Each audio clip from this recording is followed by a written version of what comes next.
Christopher, I know you don't play the position, but you've got a bird's eye view. As far as the defensive line goes and the job they did last week as far as their play on the point of attack, kind of what did you see?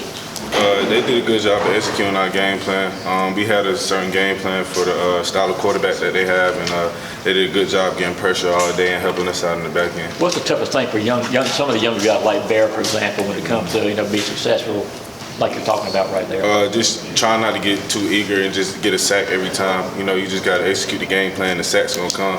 As a young player, you just try to go out there and make all the plays possible, but as you get older, you understand that the plays are going to come to you as long as you do your job. With Jalen out there, how much extra, I don't know if you even see this or not, how much extra do they put on their own shoulders to go out there and be successful? Well, they always put a lot of pressure on their shoulders to go out there and be successful, and it ain't changed at all this week. Coach Scott does a great job of holding a high standard for those guys, and they went out there and executed on Saturday. What's your impressions of Vanderbilt's quarterbacks? Have you started to watch some of the film? Yeah, I've seen some of the film. They got a great quarterback, great team as everybody else, the rest of the SEC. So, we're going to have to get in there in the film room. The coach is going to give us a good game plan to carry out, and, it's going to be a hard work week. It's another young quarterback, not much experience. Does that, as a defense, did you feel like that helped you guys against Auburn with, being able to confuse them? Well, I'm not too much sure. Each game is different than the next one. Even though this quarterback is maybe young, he's very talented as well. As long as the quarterback that we faced last week. So we just gonna have to go out there and execute like we always do. What have you seen from Tyke and Javon as they both carve out roles at that star position? Both, like I say, Javon's one of the toughest football players I've ever seen in my life. Tyke as well, very physical players. I always go out there and attacking every day. They put in a lot of work as well as the rest of the defense. We continue to get better every week. Playing alongside them in the secondary, how do you see them kind of feed off of each other and create competition between each other? Yeah, we all feed off each other pretty well. We do a lot of rotating in the back end right there. So, it's always good to have that kind of competitive balance back there. It keeps we able to keep pushing each other as the year goes on. Obviously, we've seen what Brock can do with the ball in his hands, but what's your assessment of him as a blocker and why he's able to be successful at that as well? We do a lot of perimeter blocking in practice, and we stretch perimeter blocking a lot. The way the game has changed throughout the last few years, you have to be able to win on the perimeter as well as inside the box. So, Coach Smart just does a good job of emphasizing that for us, and those guys do a great job of carrying the plan. What's the film session like when you guys have a play? The fourth quarter there where the three guys are kind of get a chance to make a tackle, the guy goes the distance. That was a tough one, but we got to go to the doctor. And no game you're ever going to play is going to be perfect, even though that is our main goal, is to be perfect. And we're going to go in there today, we're going to recognize that we messed up on that play, and we're going to try to fix it the best we can when we step out there on the field today for practice. Usually it's the DBs that were the savage pass with the interceptions, but this time the big guy, Zion Lowe, was able to get it. What was the feeling on the sideline when he was able to put those together? It was a great feeling to be able to get a turnover. Our goal is to get 3 turnovers a game. I think we only had 1. Malachi almost got 2 for me. I gave him a little flack for that one, but it's always great when the defense is able to get a turnover, and get the ball back in the offense hands. The sideline was also happy when Stetson Bennett ran that 60-yard touchdown. The whole sideline erupted. What were you telling him? What was it like just being on that sideline after? It's kind of hard to get to him because the whole offense already on him, or halfway on the field, celebrating with him. But just tap him on the head, let him know he did a great job. And, I know he has legs, and it's great for him to be able to get around like that. What do you ever does to you in practice for a 60-yard? I'm not sure. We'll have to wait to see that. We can't touch the QB in practice, so I don't know. We'll have to see. You guys are week 7. How's your body doing in terms of no off week yet and the grind of the season? Yeah, I'm good personally. Just typical soreness from playing a football game, but in terms of injuries and things like that, I'm good. And the rest of the team, we do a good job of getting here on Sunday after a game and take care of our bodies, getting a good lift and make sure we stay nice and strong for y'all.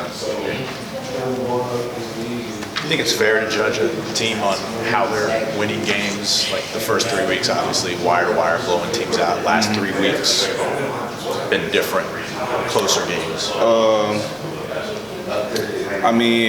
I would say it is fair to judge a team based off his performance, but you got to understand that a lot of the teams that we face have very great players as well.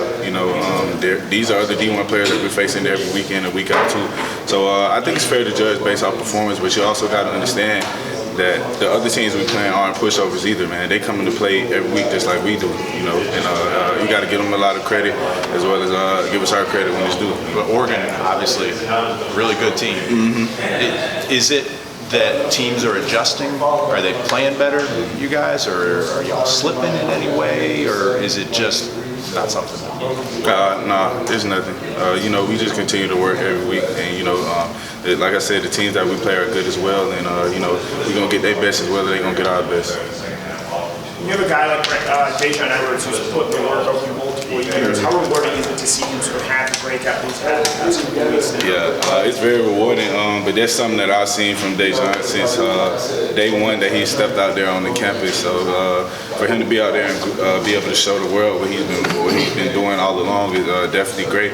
Him along with Branson and Kenny, they put a lot of the load on Saturday as well. So it's great to be able to see them boys get out there and, you know, showcase what they've been working on. So he's still running through defenders, driving his legs in practice. So we've seen him in games a couple of times, right? Yeah. He done got me before. So yeah, I could personally attest to that. So when he did that he juked about 3 times and then dropped his shoulders. That's something I've seen before. So, you know, it's great to be able for him to just go out there and put that on tape. Your number 29, is there any significance behind that, or how'd it come about? No, there's no significance. I mean, now it's significance, you know. It's been a number that I've been wearing for 5 years, so it holds a special place in my heart. But, you know, it's no significance. You know, when I got here, I didn't really ask for a number or anything. It's crazy I was just talking about this, but I didn't ask for a number or anything. You know, I just wanted to get in the door and be able to play. And, you know, shoot, the coach gave me 29. That's what I've been rocking with ever since. I kind of wanted to change my number before the season started, but a lot of my friends and stuff, they were just saying, like, shoot, you might as well stick it out like you've been 29, you know. I'm like, yeah, you know what, you're right, you know. So that's just who I am. That's a part of me now and my legacy at Georgia. What would you have changed it to? Is there another number that sticks out to you? Or? I kind of wanted to do number 7 a little bit. I like 7. I was 6 a little bit in the little league. I had 1 a little bit in high school, 2, 21. Numbers like that, just numbers I had in the past. That's kind of what I was intrigued into changing it to. But, you know, I'm glad I stuck it out with 29. Because, you know, like that's what I'm saying. That's who I've been since I've been here. And that's what I'm going to continue to be. And that's how I'm in my legacy here.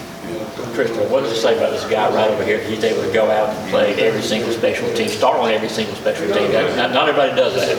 He's a workhorse, man. You know, he puts in the work every single day. And just let y'all know, we're talking about Jackson Meeks. You know, he's a workhorse. He goes out there and puts in the work every day. He plays with a lot of passion and a lot of heart. He drives and pushes me in practice every day. You know, just the friendship that we've been able to build, playing with each other, man, it's amazing. And that's my brother for sure. What improvements have you seen from a receiver standpoint? The receivers, like I said, they go in and put in work every day, just like the rest of the group. You know, I feel like the whole team has been able to get better week by week. You know, learning from the teams that we played in the previous week before, and being able to apply that into the next game plan. You know, like I said, we're gonna go to the doctor today. You know, no game is perfect. We ain't play a perfect game on Saturday. I don't know if we ever will, but that's always the goal for us. Yeah, this may be a kind of different question. When we're really defending national champions, expectations are obviously going to be a little bit higher for you guys.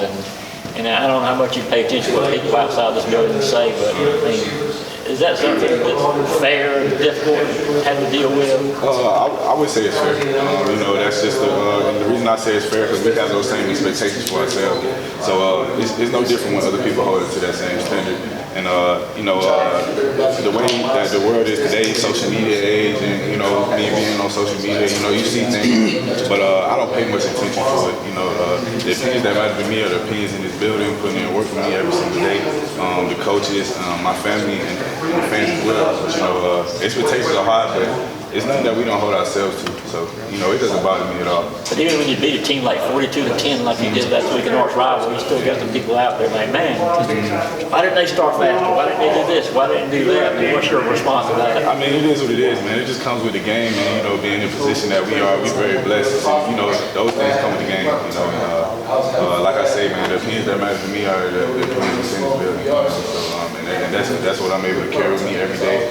And you know, we're gonna go out there and try to put the best product we can on the field as best we can every week. But like like you said, these other teams we facing are good as well. So I don't want anybody to ever forget that. What do back-to-back home games mean for recovery for this team, not having to travel and everything? It definitely, I've actually never thought about it. It was crazy you said that. Like the travel adds just a little bit of extra taxing on the body. But back-to-back home games are definitely going to be able to help us in terms of recovery and things like that. And this is, I think this is our first back-to-back home. Well, second, we played Stanford and Kent State back-to-back home.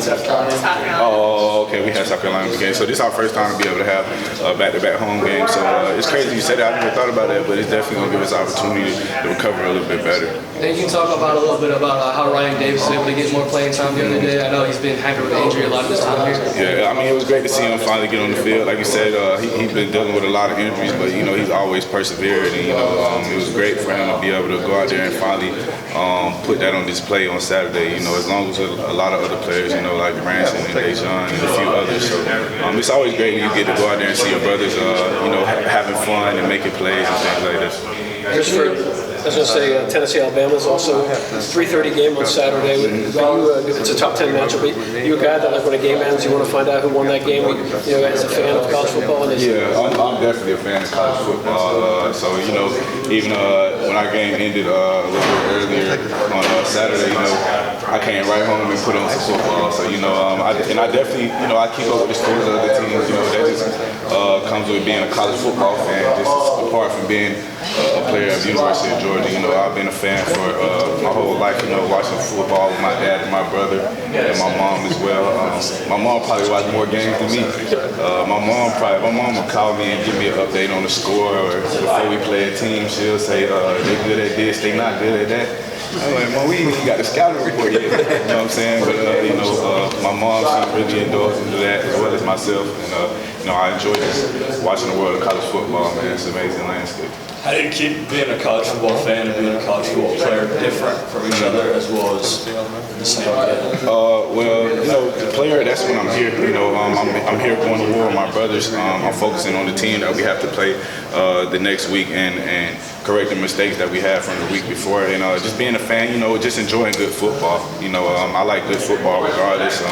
Good defense, good offense, good special teams. And being a college football player helps me analyze the game a little bit better than probably maybe a regular fan or something like that. And, you know, it's great. I definitely make sure I keep a good balance within it. But, you know, I'm a college football fan first and a college football player second. Let's do one or two more, please. One or two more. Is there any teams that you like watching in particular, or you just like watching matchups? I just really watch the games that's on TV, like in the area. You know, no teams in particular. You know, just whatever game is on. You know, my brother plays for Kansas State. I try to catch them a lot, but sometimes the game don't be in my area or something like that.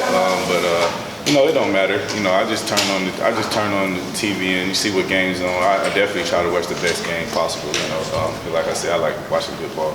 Mark mentioned Alabama